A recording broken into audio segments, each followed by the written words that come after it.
একেবারে জোড়াত করি একটা কথা কই, অভিজ্ঞতা থেকে কই। আর আপনার মানুষে দেখা দেখি হজ গিয়া নমাজটারে নষ্ট করিলেন,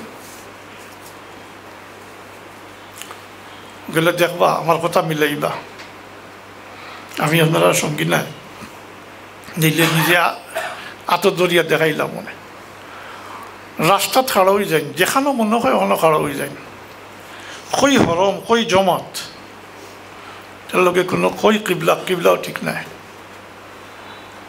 খাড়া হয়ে যায়।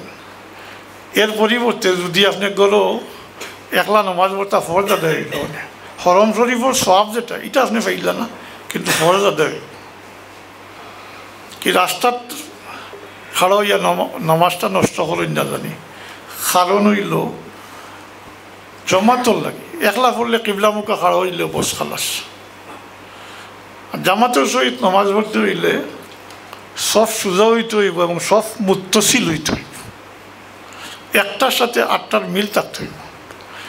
সব মিলিমিলি যদি 1 মাইল 2 মাইল যায়, যেমন এবার তো রোজার ঈদের সময় গেছে, আমরা খবর পাইছি বহুত বাইরে গেছে, আমি এখন জানি তো 3 মাইল আর কইলাম না, বহুত বাধা গেছে। তো জমাতে পড়তে হইলে আবারও কইয়ার সব সুযোগ হইতে হইবে, এলোমেলোভাবে খাড়া হইলে হইতো না, আর সব মুত্তসিল হইতে হইবে, একটার সাথে আটটা মিলাইয়া। কাবা শরীফের ইমাম সাহেব প্রত্যেক তকবিরে তহরিমা বান্ধিবার আগে আরবিতে কেন হয়, ওটা আমরা বুঝি না বা অর্থ জানি না, এর লাগে এটা শর্ত। ইরা ফাতা শর্ত ফাতাল মশরুত, এই জমাতর লাগি শর্ত না পাওয়া গেলে তো জমাত হইতো না।